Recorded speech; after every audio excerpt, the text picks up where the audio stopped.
Welcome back students. Today we are going to start a new chapter, that is chapter number 7 integration.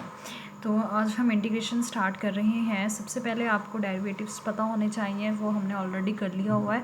सो आपको derivative के सारे concepts अच्छे से clear होंगे। So integration actual में क्या होता है, हम सबसे पहले इसकी डेफिनेशन देखते हैं। Let f of x be a function then the family of all its antiderivative is called the indefinite integral of f of x. तो सबसे पहले जो हम स्टार्ट कर रहे हैं आज, वो टॉपिक है हमारा इनडेफिनिट इंटीग्रल का। जो इंटीग्रल है वो बेसिकली दो पार्ट्स में डिवाइड है। फर्स्ट इज़ इनडेफिनिट इंटीग्रल, जो अभी हम स्टार्ट करेंगे, ठीक है। Second one is definite integral. Okay, तो आज हम करने लगे हैं इनडेफिनिट इंटीग्रल। तो ये किसकी डेफिनेशन है? इनडेफिनिट इंटीग्रल की। उसकी डेफिनेशन क्या थी कि let f of x be a function. हमारे पास कोई एक फंक्शन है एफ ऑफ एक्स, ठीक है। इस फंक्शन के जितने भी हमारे पास एंटी डेरिवेटिव बनते हैं, क्या है यहाँ पे, family of all its antiderivative is called indefinite integral. तो यहाँ पे बेसिकली दो वर्ड्स के ऊपर एम्फेसाइज किया हुआ है। First is anti derivative and second is family. That means कि जो इनडेफिनिट इंटीग्रल है वो क्या है, एंटी डेरिवेटिव की जो हमारे पास फैमिली आती है उसको हम क्या कहते हैं, इनडेफिनिट इंटीग्रल। ओके, तो सबसे पहले हमें देखते हैं कि एंटी डेरिवेटिव क्या होता है। हमारे पास कोई फंक्शन है एफ ऑफ एक्स, जैसे यहाँ पे मैंने कोई फंक्शन लिया हुआ है x square. F of x क्या है, एक्स स्क्वायर। तो उसका डेरिवेटिव क्या आ रहा है हमारे पास, 2x means F dash x क्या आया, 2x, that is a derivative. ये फंक्शन है, ये फंक्शन से हम कहाँ गए, उसके डेरिवेटिव के ऊपर, ठीक है। तो function f of x is equals to x square था और उसका डेरिवेटिव क्या आ रहा है मेरे पास, 2x। अगर मैं ये बोलूँ आपको कि मेरे पास कोई एक फंक्शन है 2x, ठीक है, तो आप मुझे ये बताओ ये 2x किस फंक्शन का डेरिवेटिव आएगा, ठीक है। अगर मैं आपको ये बोल दूँ कि मेरे पास एक फंक्शन है 2x, आप मुझे ये बताओ कि ऐसा कौन सा मैं फंक्शन लूँ, ठीक है, कि आप उसको जब डिफ्रेंशिएट करो तो आपके पास आंसर 2x आए। तो ये क्या होता है, एंटी डेरिवेटिव। इसका क्या मतलब है कि आपको एफ डैश एक्स दिया हुआ है, दैट इज़ 2x, और वहाँ से आप एफ ऑफ एक्स निकालना चाहते हो। इस प्रोसेस को हम कहते हैं एंटी डेरिवेटिव। क्लियर है? अगर आपके पास फंक्शन दिया हुआ है f of x is equals to x square, और आप उसको यहाँ पे मैं आपको लिख के दिखाती हूँ। सपोज़ आपके पास कोई फंक्शन है f of x is equals to x square, और हम उसका डेरिवेटिव निकालते हैं ये, तो इसको कहते हैं, इस प्रोसेस को हम क्या कहते हैं, डेरिवेटिव। क्लियर? अगर सपोज़ आपके फंक्शन का डेरिवेटिव गिवन हो और मैं चाहती हूँ कि मेरे पास फंक्शन आ जाए कि किसका डेरिवेटिव 2x आएगा, तो इस प्रोसेस को हम क्या कहेंगे, इस प्रोसेस को हम कहेंगे एंटी डेरिवेटिव, ठीक है। इसमें हम क्या करते हैं, किसी भी फंक्शन का ये जो डेरिवेटिव गिवन होता है, हम उसमें उसका फंक्शन ढूंढते हैं कि एक्चुअल में ये फंक्शन किसका था कि जिसको हमने डेरिवेटिव किया तो ये वाली चीज़ बन रही है। क्लियर है? तो यहाँ से आपका एंटी डेरिवेटिव का आई थिंक जो टॉपिक है वो क्लियर हो गया होगा। Second one is family. Family में क्या है, ये देखो, अगर आप डेरिवेटिव करते हो एक्स स्क्वायर का आंसर क्या आ रहा है, 2x।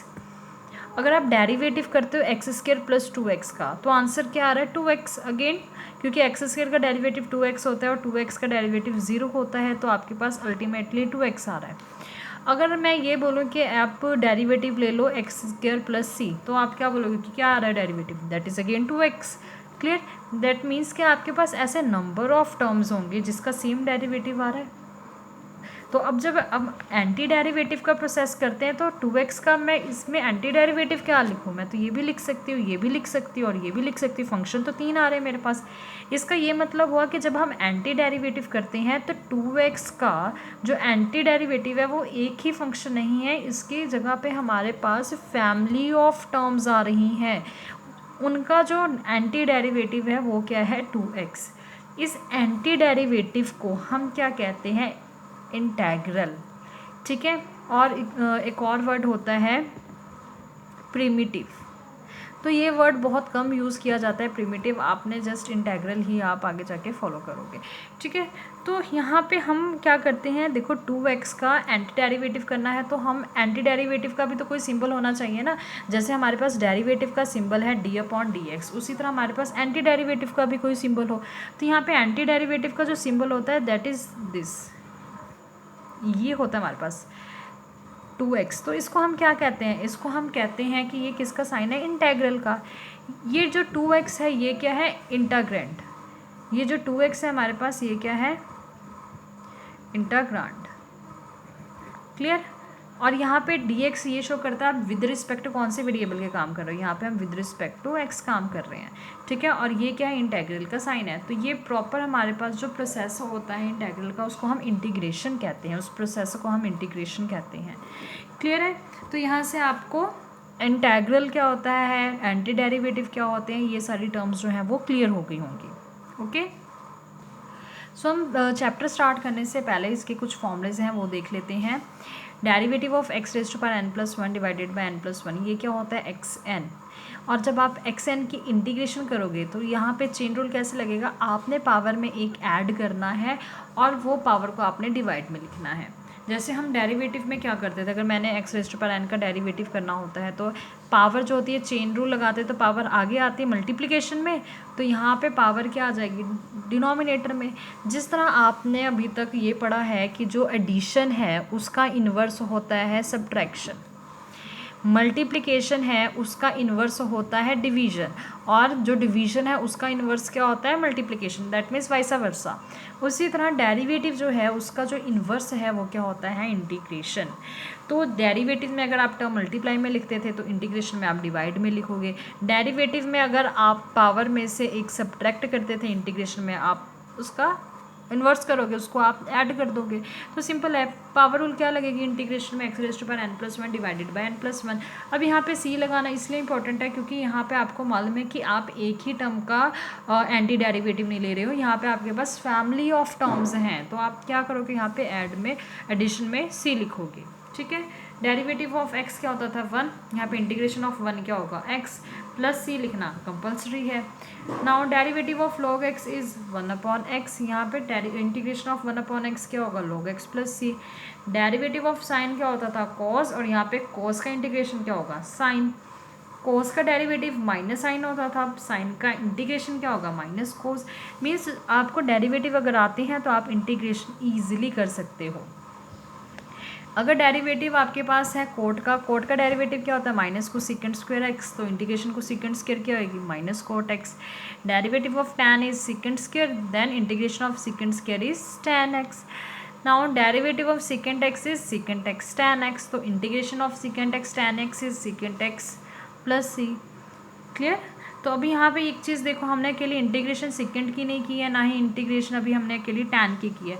हमने क्या की है, सेकंड x tan x की, जो डेरिवेटिव है उसका हमने जस्ट इन्वर्स लिया है। अकेली सेकंड की हम आगे जाके इंटीग्रेशन देखेंगे कि क्या होती है, ठीक है। अभी तक तो हमने सिर्फ यही किया है कि आपके पास जो भी टर्म्स होती हैं डेरिवेटिव में, इंटीग्रेशन में जस्ट आप उसका इन्वर्स ले लेते हो। लाइक जैसे यहाँ पे डेरिवेटिव tan का है, आंसर सेकेंड स्क्वायर x, इसमें क्या इंटीग्रेशन सेकेंड स्क्वायर का answer tan x, okay. Next क्या है, derivative of cosecant x which is minus cosecant x cot x, and integration of cosecant x cot x dx is minus cosecant x plus c, ठीक है। Derivative of ex क्या होता है, ex, similarly integration में ex का क्या आएगा, ex plus सी, आपने जस्ट साथ लगाते रहना है। डेरिवेटिव ऑफ ए एक्स क्या होता था, ए एक्स इंटू लॉग ए। जब इंटीग्रेशन करने, इंटीग्रेशन में क्या होगा, ए एक्स यहाँ पे लोगे मल्टीप्लाई में था, यहाँ पे लोगे डिवाइड में आ जाएगा, क्लियर। बाकी सारा सेम एज इट इज़, जैसे हमने डेरिवेटिव में फॉर्मूलेस किए हैं वो सारे इंटीग्रेशन में उसका जस्ट इन्वर्स होके यूज़ हो रहे हैं, ओके। हम कुछ न्यूमेरिकल्स देख लेते हैं, बहुत इंपॉर्टेंट चीज़ है ये, अच्छे से समझना। अगर ये छोटी छोटी टर्म्स ही आपको आगे जाके एक बड़ी इक्वेशन में चेंज होके यूज़ होंगी। x⁻4 dx, इसकी इंटीग्रेशन क्या होगी, देखो आपको मालूम है कि हमने चेन रूल लगाना है। चेन रूल में क्या करना है, आपने जस्ट पावर में एक ऐड कर देना है, that means x⁻4+1 divided by 4+1, जो भी पावर लिखा होगा आपने उसको डिनोमिनेटर में साथ में लिख देना है, बस, plus c।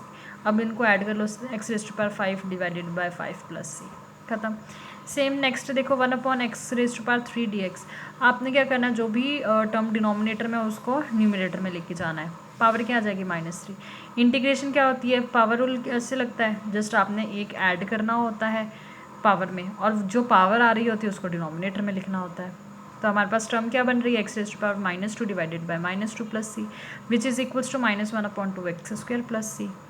Okay, next question is integration x⁻³ dx is equals to. अब यहाँ पे x⁻³ है। अब आपने इस पर चेन रूल लगाना है, तो क्या लगेगा, जो भी पावर गिवन होती है उसमें आपने क्या करना है, एक ऐड, जो भी पावर आएगी उसको डिनोमिनेटर में लिख लेना है। तो पावर क्या थी 3/4, उसमें 1 ऐड कर दिया। जब आपने इसका एलसीएम लिया तो क्या आ रहा है आपके पास 7/4, तो x⁻7/4 डिवाइडेड बाय 7/4, तो ये आपके पास टर्म बन गई। Clear. Now next term is 2 tan x/2 upon 1 + tan² x/2। आपको जितने भी डेरिवेटिव में आपने फॉर्मूलेस किए थे या ट्रिग्नोमेट्री चैप्टर के जितने भी फॉर्मूलेस आपको यूज़ हुए थे डेरिवेटिव चैप्टर में और कहीं पे भी, वो सारे फॉर्मूले आपको अच्छे से आने चाहिए। यहाँ पे sin 2θ का फॉर्मूला यूज़ हो रहा है, तो sin 2θ का फॉर्मूला क्या होता है, 2 tan θ अपॉन 1 + tan²θ। तो यहाँ पे भी ये देखिए टर्म यही बन रही है 2 tan θ अपॉन 1 + tan²θ। फॉर्मूले में क्या होता है, जो भी यहाँ पे पावर एंगल होता है यहाँ पे उसका हाफ एंगल होता है। तो यहाँ पे ऑलरेडी हाफ गिवन है, दैट मीन्स यहाँ पे क्या आएगा x।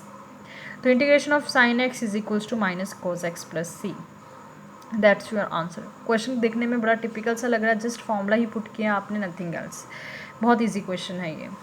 Next integration 4⁻log2x dx। तो सबसे पहले क्या किया मैंने, 4 को कन्वर्ट कर दिया 2⁻2 में, तो 2⁻2 log2x। तो नेक्स्ट स्टेप में क्या करेंगे, 2 को log2 से मल्टीप्लाई कर देंगे, तो टर्म क्या आएगी आपके पास 2⁻2 log2x dx। क्लियर।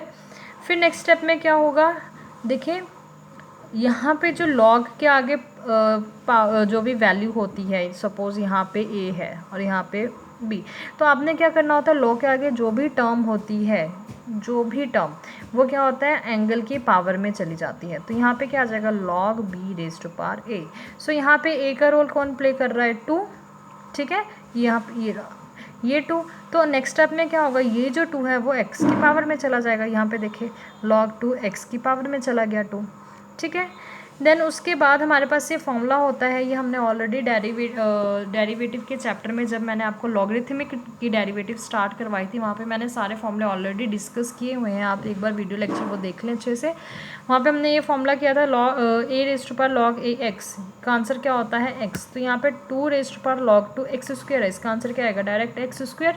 तो इंटीग्रेशन ऑफ x² क्या होता है, अगेन चेन रूल लगेगा, पावर में एक ऐड कर दो डिवाइडेड बाय जो भी पावर आ रही है उसको डिनोमिनेटर में लिख दो।